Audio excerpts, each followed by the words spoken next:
Okay, I think we're on. Hi, everybody. As you can see, I've got a lot of awesome people joining me today. Welcome to our April Book Club Hangout with Military Spouse Magazine. I am so excited that you're joining me. In the back of my office, you can see moving boxes that I think everyone is familiar with. I'm really excited to start. I'm going to talk a little bit about what the book club is, and then MJ is going to talk a little bit about a contest, and then I'm going to go back in and talk about who's going to be on tonight. So just real quick, this is our monthly book club. This is our second book club. We're super excited. Essentially, we're going to be doing this once a month and towards the end of the month. So we'll announce the book at the beginning, and you have the whole month to read it. And I think you'll notice in the corner you have chats. Feel free to chat throughout this entire event. We'll be looking at the chats. We'll start giving the questions over to Angela and Judy, who's also here. And we're just really, really excited to have you here. So expect about an hour. We'll keep it an hour. And there'll be lots of time to chat amongst ourselves as well. So I'll let MJ take it away to talk about a little contest that we have tonight for everybody on board. Awesome. Thanks, Kate. Okay, everyone. My name is MJ Boyce, and I am the digital editorial consultant at Military Spouse Magazine. I do not live in a forest, by the way. I am outside to get away from my children, as I'm sure all of you have understood at some point or another. So, with that being said, we have a mission for you. There's a contest on social media. If you take a photo of yourself during this book club Google Hangout and post it on either Facebook or Twitter, and we want you to blow it up. If you do that, you could win next month's book club book for free, and I'll tell you what that is at the end. Okay? All we want you to do is post that photo with the hashtag MSBookClub and post it on Twitter or Facebook, and you could be the next winner of that book, and we will also announce that at the end. And we're really looking forward to that. So, Kate, back to you. Awesome. So now I get the fun part. I get to introduce Angela and Judy as well. And now I just had one of those freak out moments where I've always talked to Angela, and a lot of it is like through email, and I'm like, I've always pronounced her name Angela Caban, so you're going to have to yell at me if I've said it wrong. I was like, oh my gosh, I just realized in my head I think it's Angela Caban. Gosh, now I'm going to be like, oh. Okay, anyway, I'm so excited to introduce Angela. She's our Army National Guard spouse, a freelance writer. She's a published author and a branding expert. Her husband was one of the many soldiers that was impacted by the unprecedented activation of the National Guard in 2008. In 2010, she founded the Homefront United Network, which it's a military spouse and family support blog. It's amazing. You guys need to check it out. It's created to assist spouses who do not live near an installation, but it's also focused on bridging that gap between the National Guard, the Reserve, and active duty spouses. And I can tell you, it's just this amazing resources. As somebody who was, we were an active duty family for almost 10 years, and now we're an active reserve family. It's just been a wonderful, wonderful resource for my family as well. In 2013, Angela was named the New Jersey National Guard Spouse of the Year by Military Spouse Magazine and Armed Forces Insurance, and she is a branding and digital influencer. So she's worked with all kinds of clients, everyone from USAA, A&E, Lifetime, PBS. She sits on the advisory board for the Millspo Project, which is also another awesome organization, and she was named a top digital influencer by USAA. And she's also one of the community managers for USAA member community. So she lives in New Jersey. She's just wonderful. You guys are going to get to know her. Many of you guys do know her. And Angela has chosen, so every month a different person chooses a book. And what Angela did is she chose a book, and I was so pumped because I am also such a huge fan of Judy Davis, and Angela chose this truly remarkable book by Judy Davis. Many of you have read it already. Some of you might be joining us that haven't read it but are just joining us, and this is Right Side Up. And it's just we're so super honored to have Judy here with us tonight. I'm sure a lot of people know Judy, but a quick note for anybody that isn't familiar with her. One of my favorite things about Judy is she's known as the Direction Diva, and she operates a blog by the same name. So it's directiondiva.com, and this is also an incredible resource for thousands of people. She's an accomplished speaker, strategist, and consultant. And this book that you guys have all read has provided motivation to hundreds of individuals across the globe, and I suspect many of us here tonight. Judy was honored as a Fort Carson Spouse of the Year in 2013 and 14, and her book was awarded as a best book, and it's just an incredible motivator. It's just a really unique book that I just love. So we're so excited to begin tonight. Again, feel free to chat in the sidelines. We'll take questions during the event. We'll be moderating those questions. We'll do questions during the question and answer, and then we'll also have time. So don't necessarily save your questions for the end of this. Feel free to write them during, because one of us, whether it's MJ or I, is going to jump in there, you know, during and kind of add those. So I'm going to toss it over to Angela to do an introduction and go forth. Thank you, Kate. Hey, everyone. So excited to be here tonight. Kind of like what I was telling Judy, other than Judy being a really great friend of mine, I think she really helped me in a really difficult point of my life where I was a couple years ago. So I could have chosen any book, not necessarily military related, and I decided to choose Judy's book because in my current stage now in my life, I find myself picking this book up more often than I thought I would need. But it's great for me because you know, there's stress that builds in living this life, both transitioning back and forth from Army to civilian life, and I also want to share my personal journey with you guys and see if perhaps if you've read this book and you've taken your own notes, if there's any stories that you can share, anything that you've learned. I think this is a good book to reflect back on. It's not one of those books that you read once and kind of tuck away. I keep this on my desk. I go back and it just helps me greatly, and I think that going back to that book and seeing my answers, I can reflect on the person that I've was while I was reading the book and writing it, and see myself now as an individual, how I've grown, which is really important, I think, especially for military spouses. And it just helps me, overall to be a better person, a better mom, a better wife, better friend. And so sharing this in hopes that we can all grow together. So one of the hardest transitions for me, as you know, being a National Guard spouse, is defining my role as a spouse. So Judy talks a little bit about this in the introduction of her book on who we are as military spouses, what we expect, once getting into this lifestyle, what we thought it would be like. So, kind of where it starts and where it ends. And as a National Guard spouse, you have this impression that military life can just kind of turn on and off. Well, it can in a way, but I've learned that it's best if you don't. I've incorporated it into my daily routine with both my friends and, the children and all that. So learning a little bit about, whether my husband is working his civilian job or, in the National Guard away, training on drill during the weekends, we are still a military family, so we have to learn how to balance both, accept it and embrace it.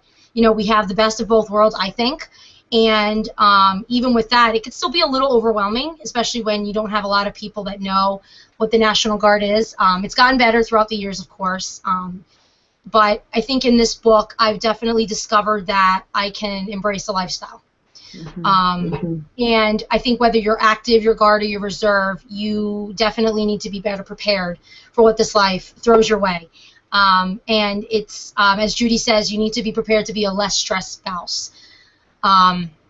So I think, and then of course, Judy, you can touch more on this, but one of the things that I found very interesting is that her husband was out of the military for 17 years, and then one day decided, hey, I'm going active duty again. So that is just a perfect example of what some like type of news like that can kind of just throw your entire life, your routine, everything that you have set for yourself into this crazy whirlwinds of emotions and and stress, and I think we can all relate to that a little bit.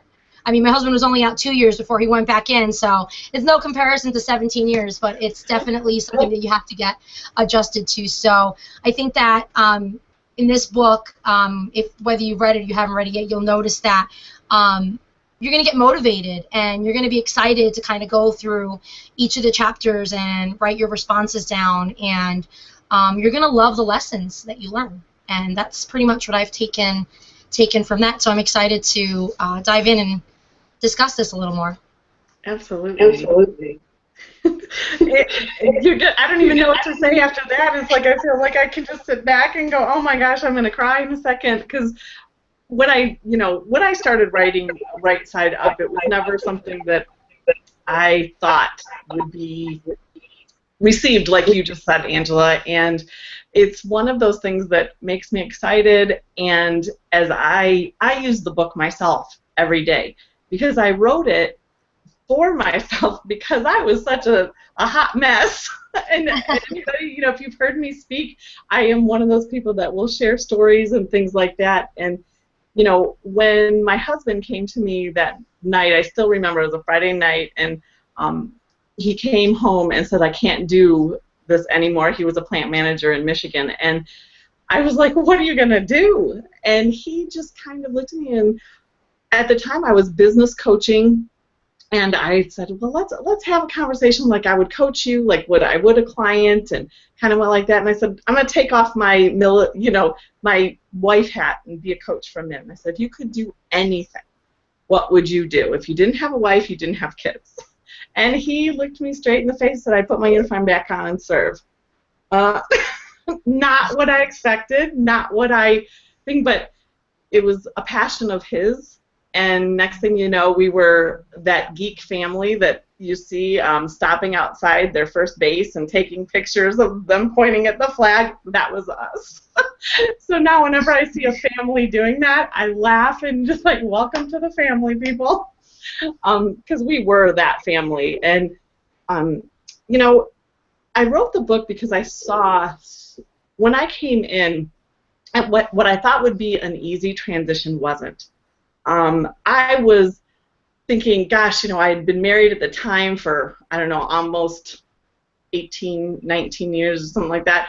And I was thinking, gosh, we've been married, our kids are in high school, they're older, this is going to be a cakewalk. And it wasn't at all. And I could find tons of research and things on the logistics of military life, but I couldn't find anything that would help me with the stress and the anxiety and the change and the chaos of this life. And I was so embarrassed. For 3 weeks, I drove around looking for the grocery store. Everyone kept telling me there was a place to buy food on our installation, and I could not find it because I didn't know it was called a commissary. And the stress, it wasn't that wasn't the problem, not knowing what it was. The stress of a whole new life was so overwhelming to me that I couldn't even see the good parts. It took me a long time, and writing is kind of therapeutic. And so I wrote my stories and things and just kind of share that to help the new spouse that is overwhelmed because they can't find the commissary, So that's kind of why I did it, just kind of to help with that emotional side of military life that we so often pretends like isn't a factor. I see so many of us not being real with one another about the struggles of the emotional stuff and how this life can kick our butts if we're not careful. And the book gives concrete tips and tools for alleviating a lot of that. So it was nice to hear Angela say that. So. That's fantastic. Judy, wow. I swear you just described my entire indoctrination as a military spouse. This is bizarre. But I have a question for you both. I didn't know what to expect. I just kind of fell right into it. But I want you to think back to the day when you became a military spouse. How did that thought, what was that thought, and how did it initially make you feel? Go on, Angela. You go. Yeah, for me, it was interesting because I knew my husband, I mean, he bled Army. When I met him, he was active duty. That's all I ever talked about. But when we got married, he decided that he was going to take a break from service. He kind of just wanted to explore his nursing career and see what the civilian life had to offer him. So we got married. We had my son. He was out for 2 years, and all of a sudden he goes, well, don't worry, I'm not going to go in active duty, but I'll go Army National Guard. So I was like, okay, that's cool. You know, they don't deploy, right? Huh. So I thought that was hilarious immediately. And initially I thought, okay, I'm not an Army spouse. He drills twice a month. What do I need to get, dive into this community? Until he slapped those orders, and I'm like, wait, you're not supposed to deploy, you're not active duty, so why are they taking you?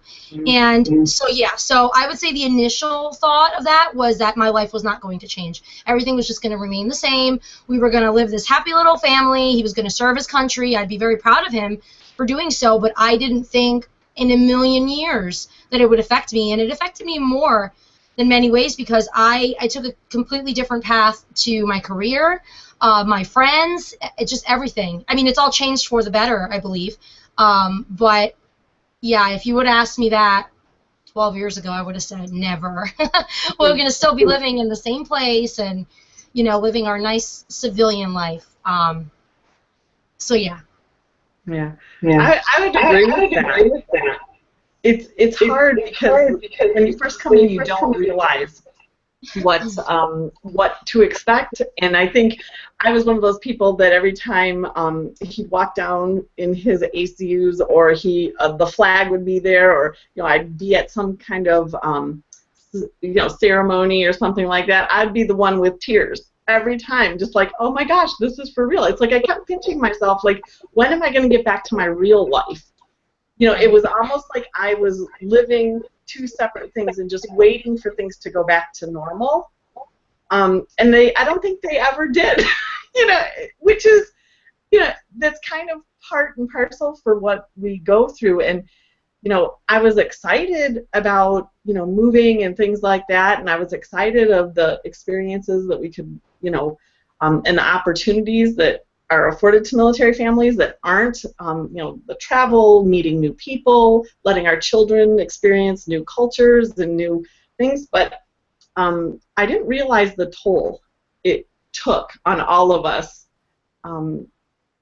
until much later than that initial part, MJ. So the first day, I think, naively excited is the best way to describe it. And now I'm just kind of... Amen. Both of you. Amen. Yep.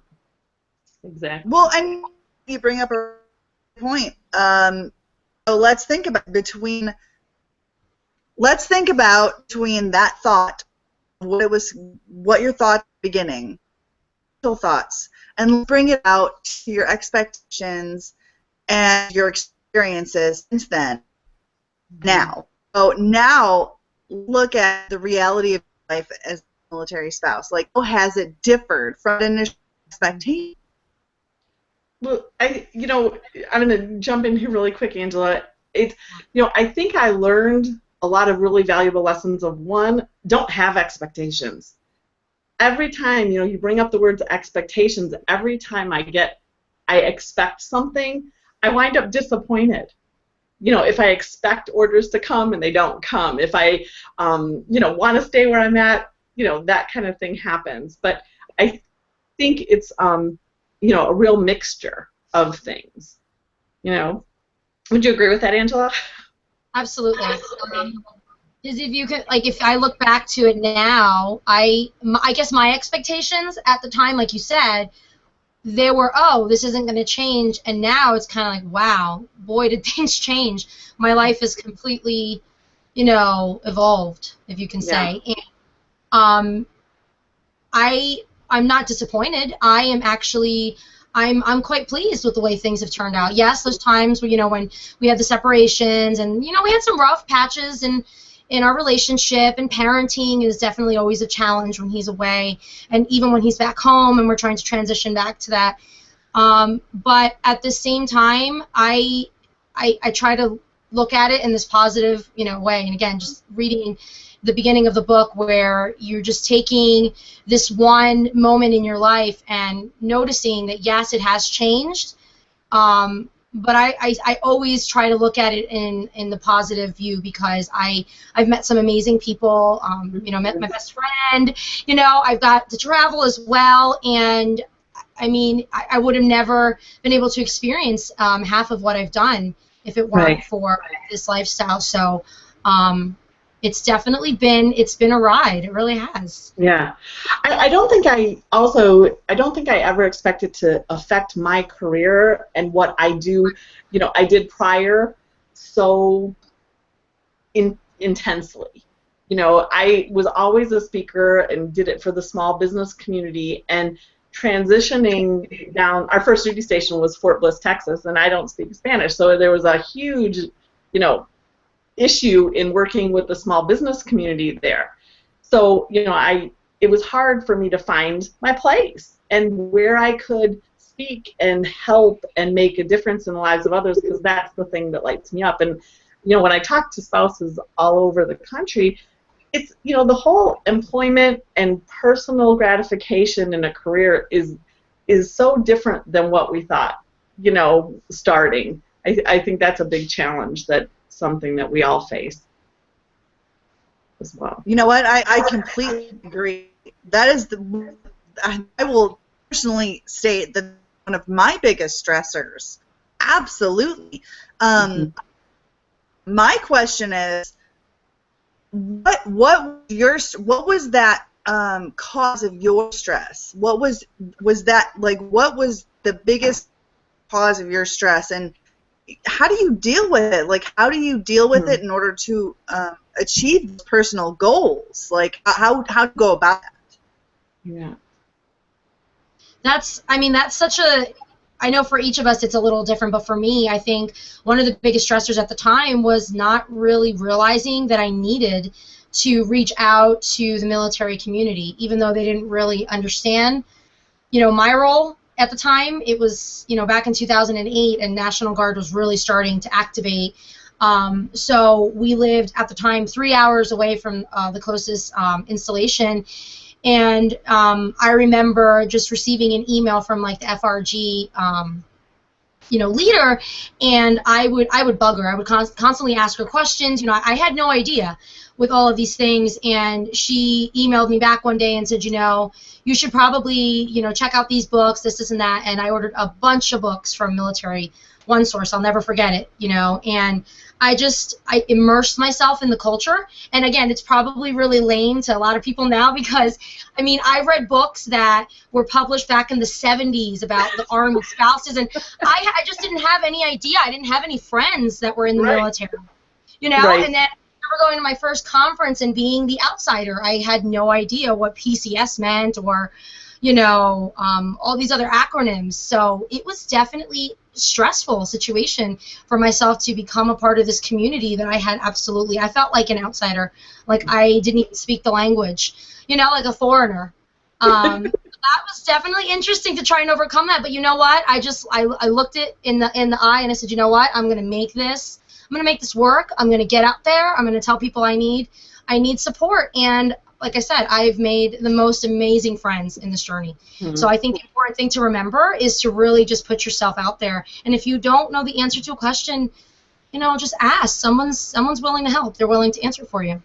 Right. I think for me, there were two major stressors that I hadn't anticipated. Truly, one was just the lack of being able to establish roots somewhere.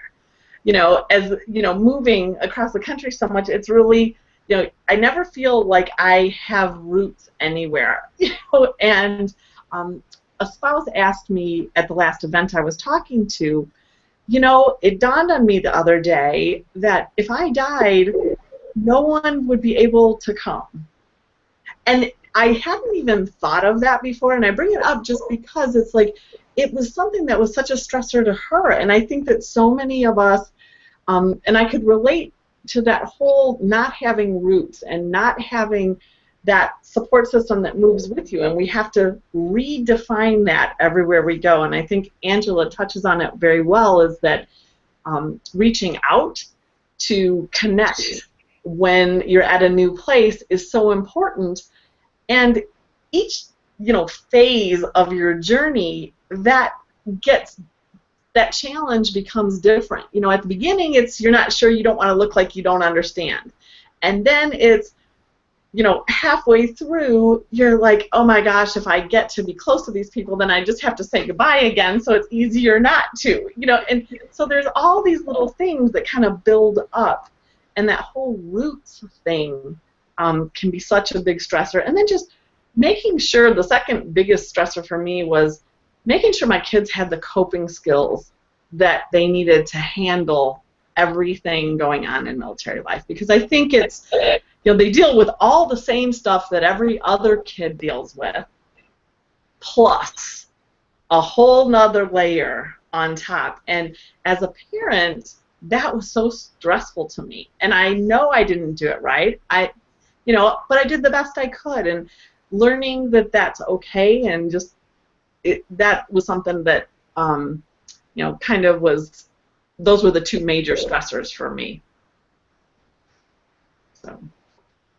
I'm gonna jump in here. I am been kind of hiding the sidelines, but this is one big thing that I always talk about, and this was such a really great part of your book, is that for me, I remember one of the biggest stressors for me was my husband and I had dated, like so many of us, we were long distance. Mm-hmm. And actually, we dated, we got married, and he deployed.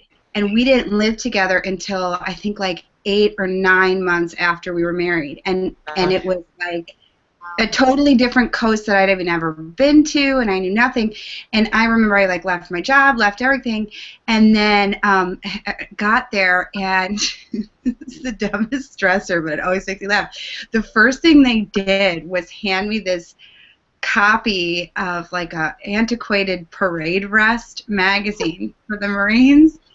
And it was all about, if you're going to host a luau, this is what you do, and calling cards. And I just remember going, I don't know anyone. I am in the middle of nowhere, and I don't know what this is about, calling cards. And I think about, and then I remember going forward, then, a year and a half later, I remember them. Now, my husband at the time, part of his job is he was leading some of these young kids that were coming in, and all their spouses were coming in, and they were still handing out this book. I mean, I'm sure it's still handed out.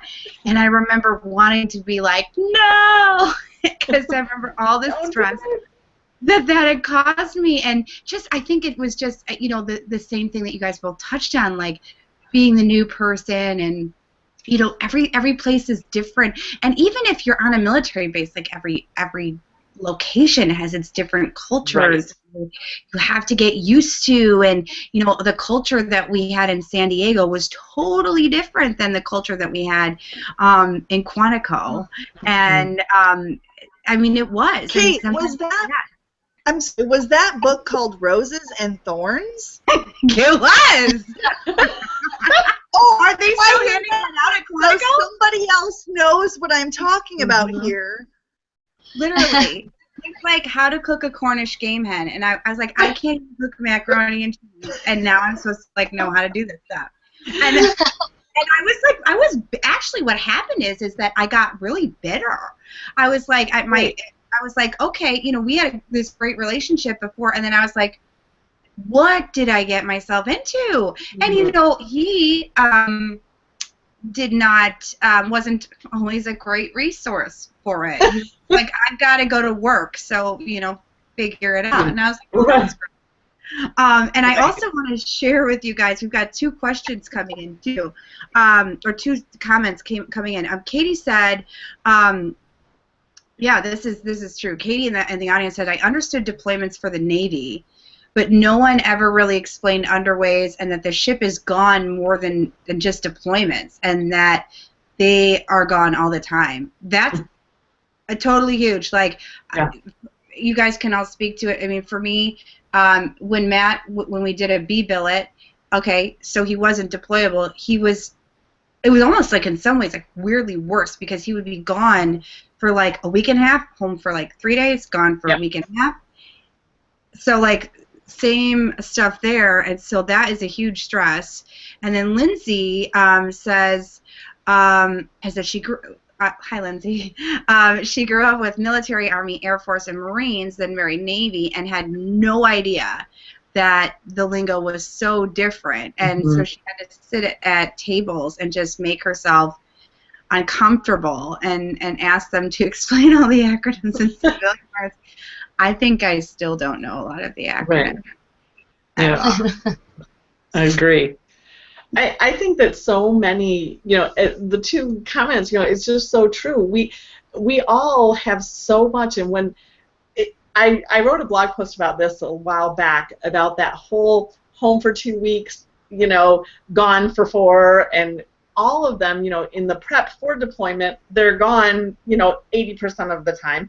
And then if you're on a non-deployment year, they're getting all the training in, so they're gone all the time. And that inconsistency just makes for complete chaos, and learning how to communicate with your spouse who's so stressed out as it is when they're doing all that training because they're having to learn and train and teach and lead and all of that. It's hard to be tolerant of their stuff and find ways to deal with it without wanting to kill them.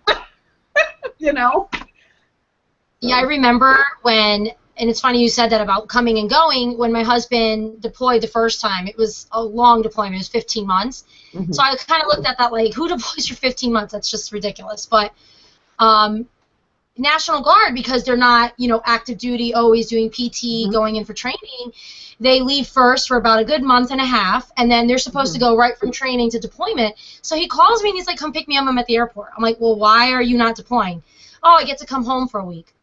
Are you kidding me? I already said goodbye to you, and now you're coming back. So talk about stress week, because my son's crying for daddy, excited daddy's coming home, having to say bye to daddy again. So it's kind of like, oh, could just go and stay in a hotel, and I felt awful feeling that way, but at the same time, it's like I just got myself in this routine for that month and a half that he was gone, and I felt like I was really, like, knocking it out, like, ooh, a month's down, 14 more months to go, so it was just, yeah, that's definitely not fun. Right. And I think the way that we cope with a deployment versus training schedules are two totally different. We have, when Jeff deploys, I have my support system that I can contact. I have my friends that help me take a little break. I have my, our routine that Wednesdays I don't cook, it's cereal night, and if the kids have something, popcorn was good for me for dinner. It's just one of those kind of, you get your coping skills and you get your routines down. But when they're coming and going so frequently, you can't get into a routine that works for you because it's always being disrupted. I think that's really hard. I think that can be very stressful, and it's hard to communicate. I think communication is something we all work on. I mean, I've been married this year, it'll be 25 years, and we still work on communication on a regular basis about different things. So. You know what? Communication is something that I think has to be worked on until you are not on earth to speak anymore. Unfortunately, yeah, no, absolutely. With that communication, occasionally comes that brand of negativity. You know what I mean? And I mean, yes, you could expect that throughout our entire lifestyle. Like, there's that negativity. Live mantra.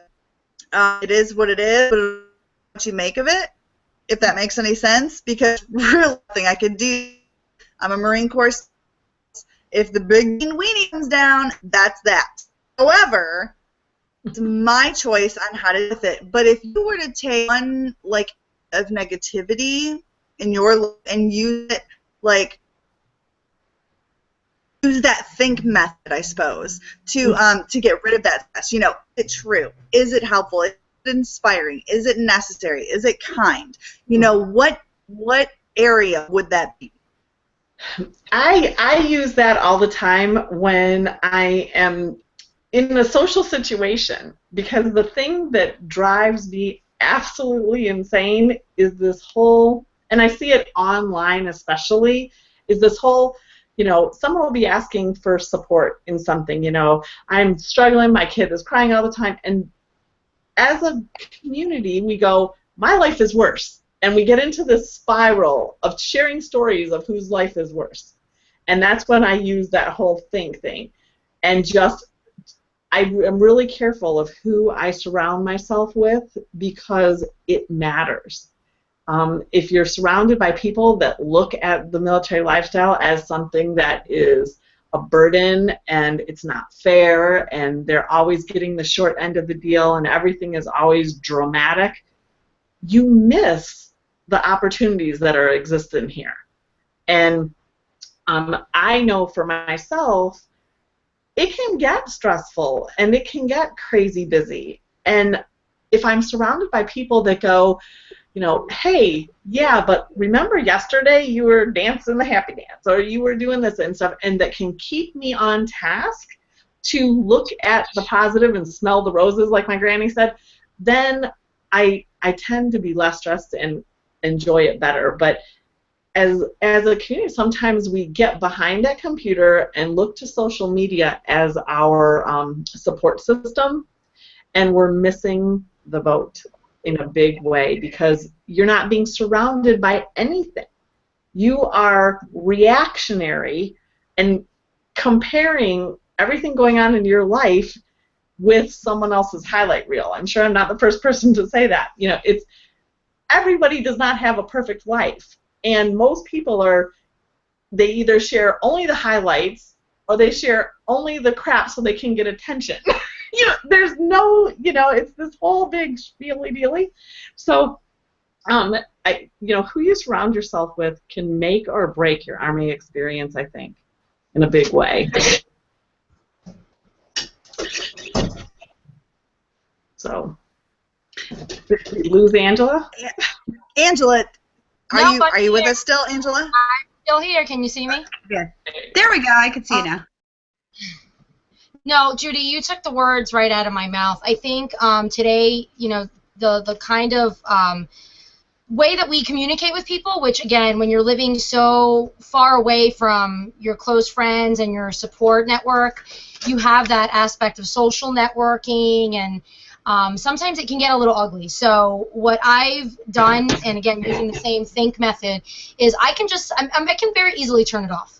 I try not to let those types of comments bother me. I feel sometimes too, again, starting off really young as a military spouse, people weren't trying to be intentionally mean, but with their comments, they just didn't know. So I took that opportunity to educate them, let them know what it is that my husband did, why it was important, and what my, you know, why I was there.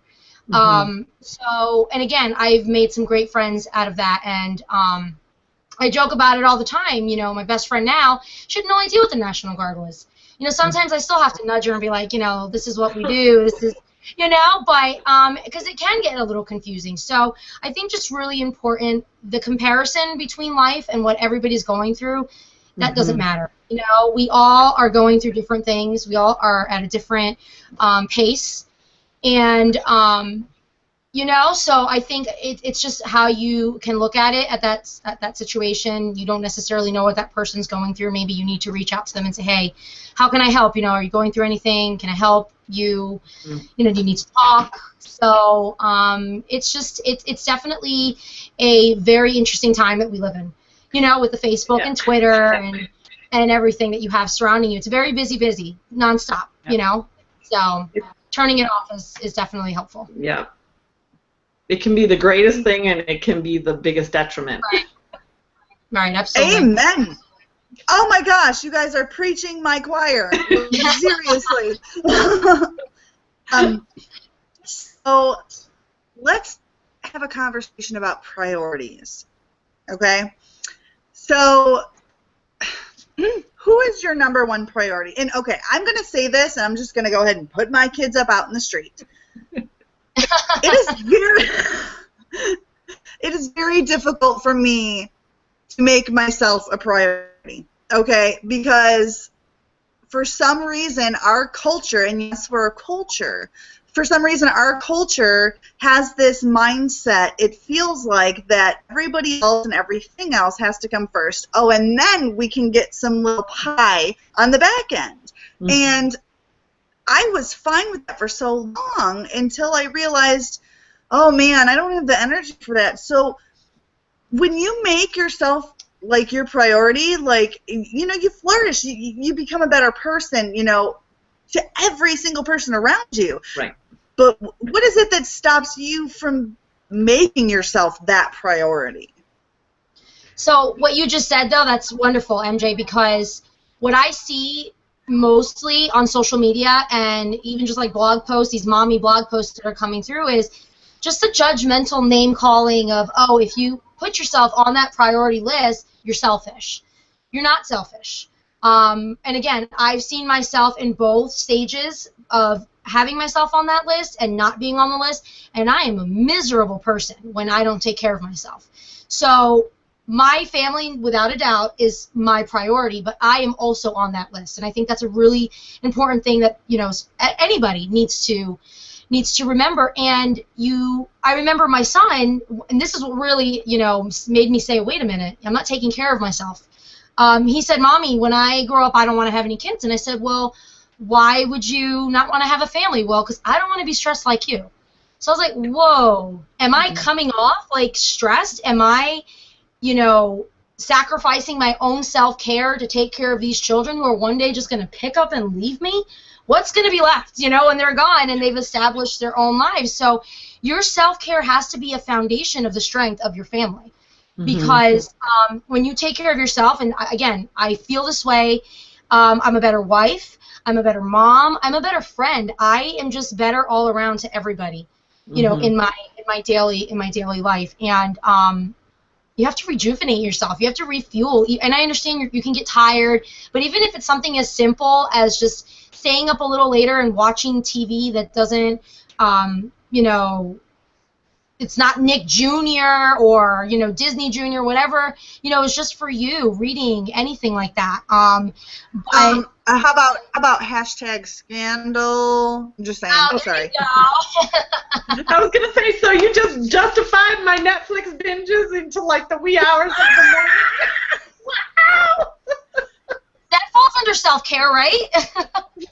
Not really, because then I'm tired the next day, so I don't know. But you can see it when you start snapping. Like I know when I'm getting snappy with like my kids or my husband, I'm like, whoa, yeah. I need to kind of like rewind here and figure out what I can do for myself to you know, to not be that way. And it's not so much about putting yourself above them. It's just kind of making sure that you're taking care of yourself and you're making yourself a priority.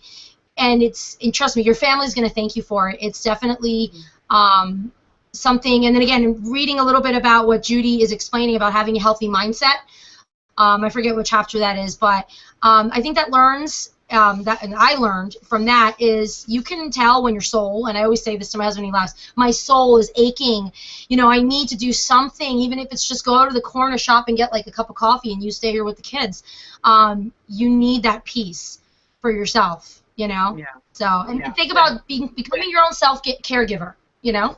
Right. Well, and that is something that, you know, I think it's a work in progress, making yourself a priority. You know, there are times that I am on my stuff. I am working out regularly, I'm drinking my water, I'm eating healthy, I'm doing all that. And then it all goes to hell in a hay basket, you know, or whatever that saying is. And I get lazier and I eat, maybe, you know, I'm more tired, so I'm, you know, reaching for that, you know, sugar in the afternoon or another latte or something, you know, those things to get me through. And it's only hindsight that I see that when I am working and doing those things that literally flush the stress from your system, you know, and I talk about that, I think it's in chapter 3 you're referring to, Angela. It's that whole process of flushing stress, and it's not just meditating once a week at a yoga class. It's not just that. It's this continuous process of dealing with feelings and emotions as they come up and learning how to, what works physically for you to release some of that. What can you cut from your life? I am not going to cut, a glass of wine on a Friday night with my husband. I enjoy that, and so yeah, MJ's like, preach, girl, preach. It's yes, it doesn't fit a paleo diet or whatever, all of that stuff, but it's just one of those things that it's something I enjoy. So I have to find a different place that I can cut the yuck. Maybe it's toxic people that are draining me more, and that's an area that I really need to set a boundary with. So when you're talking about making yourself a priority, it's really this all-encompassing thing to look at is, who are you around? How do you fill your days? What are you eating and drinking? And, how are you talking to yourself? All of those things compound together, and they kind of work off of each other is the best way to describe it. If I'm working out and doing everything I'm supposed to do to feel better, my self-talk is better. I don't look in the mirror and be like, oh my gosh, look at all the wrinkles, look at the chubby cheeks, look at this. I don't go there because I feel good about myself, and that, kind of gets out there. So, and when I feel good about myself, I'm a better military spouse, and I, like you said, Angela, I'm a better friend, I'm a better wife, I'm a better mom, I'm a better grandma, all of those things. I was just making a mental note. MJ's like, wait, you're a grandma? I saw you, MJ. I was just making a mental note, I actually typed it, go back to chapter 3. No, but seriously, I just reading this, and I'm sitting here listening to you guys, and I'm realizing that, on the list of priorities, I realize that I think I made myself the last priority. Mm-hmm. And I think that military spouses, whatever gender, are exceptionally susceptible to that, because I will admit that I've always been probably this stubborn, I can do it myself, I don't want to owe anyone, I can do it, but I think I really exacerbated that when I got married to somebody in the military, where I had to continually do it on my own, to the point of where you don't it becomes hard. You don't even want to ask for help. I mean, because that he or she is busy doing what they need to do. Right. And so when it comes to the kids, because he or she is gone, or and you kind of get used to accepting no, this is fine, I'm fine. You know what I mean? And you're fine. Right. Yeah. And you're fine until you land your butt really sick and are laid out. I mean, yes, and my mother always says that to me. She's like, what's going to happen is you're going to make yourself sick, and then what are you going to do? Because then, because you have all these little ones relying on you, or you have, other things relying on you, and I know that this is, I don't want to steal the thunder, but one of the questions is that and I know that MJ was talking about this, and she and I were talking about this earlier, is what do you do to take, we've been talking about priorities, what do you do to take better care of you? As I bookmark this thing, we say we have to take better care of ourselves, but how do you do that?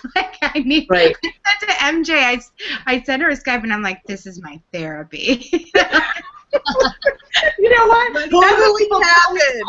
Totally.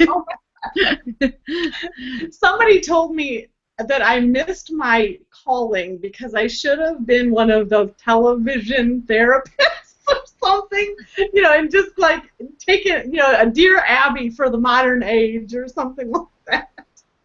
But, there's a lot of different things, just to tell you, Kate, there's a lot of different tips and tricks and strategies, and there's a lot of them in the book themselves, and they're usually things that literally take 5 minutes.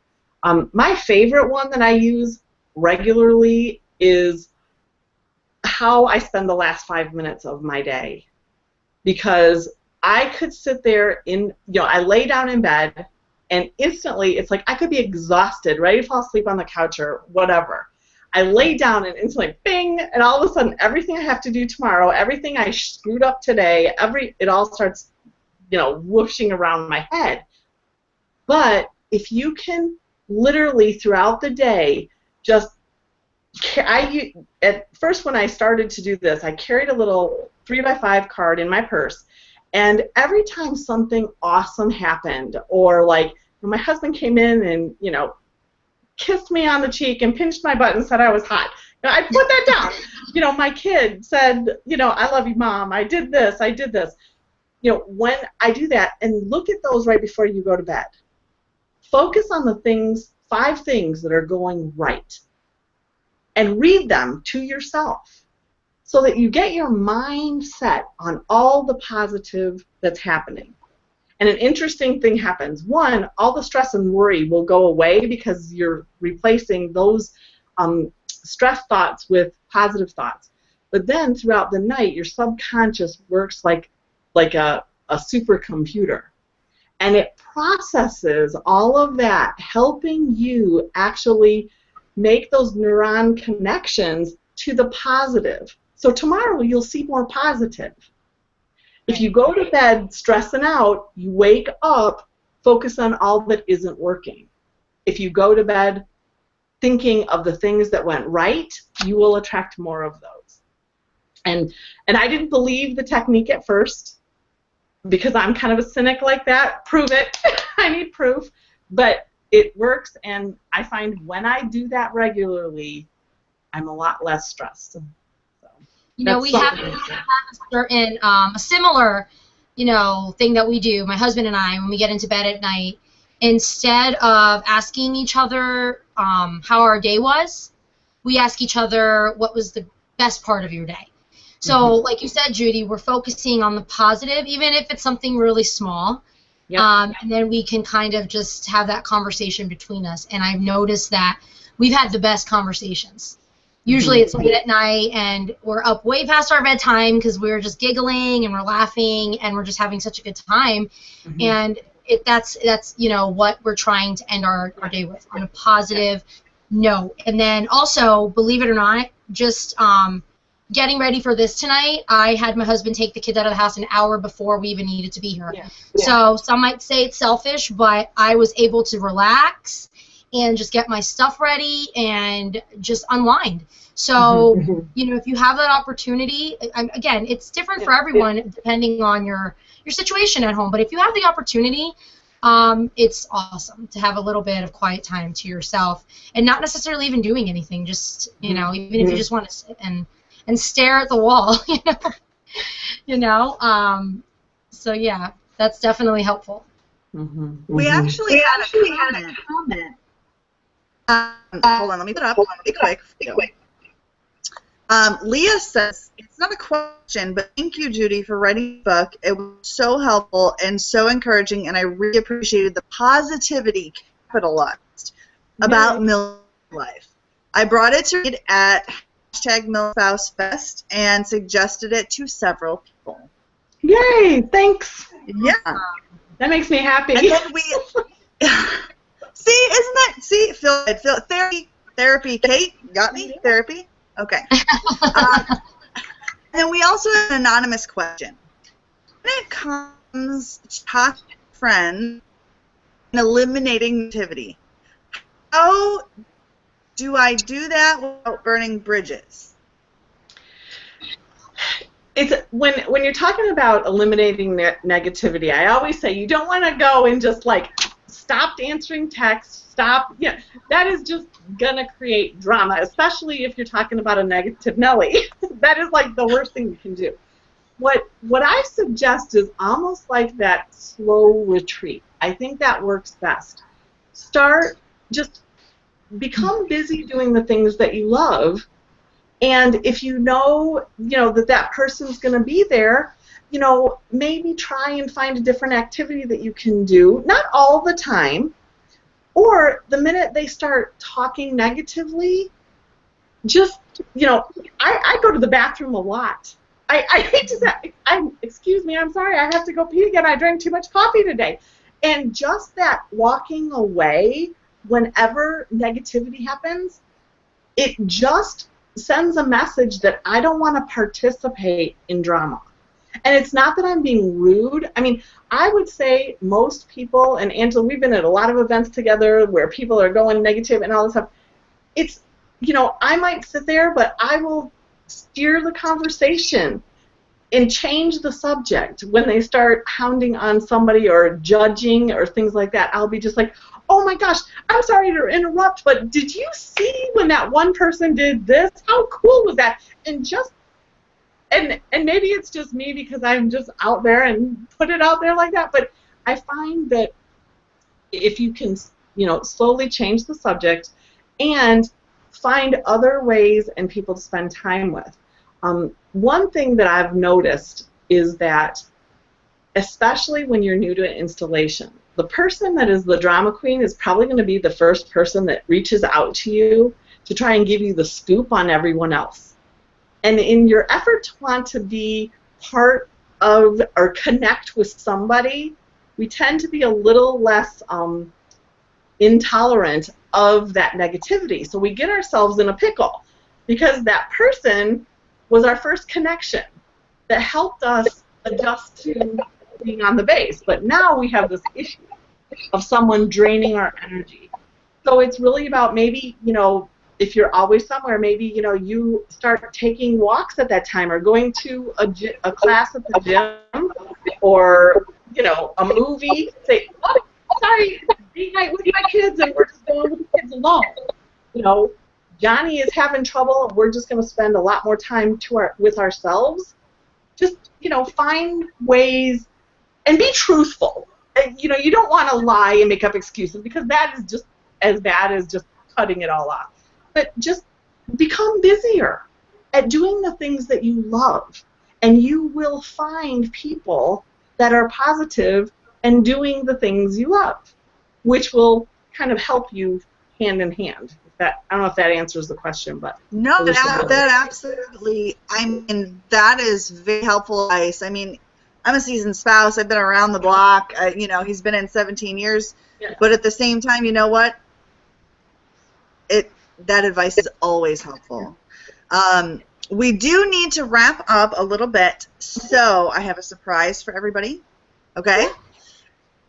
Okay, so we did the social media contest, and our winner is Lindsay Bradford. And Lindsay has won the book club for the month of May, the book which is titled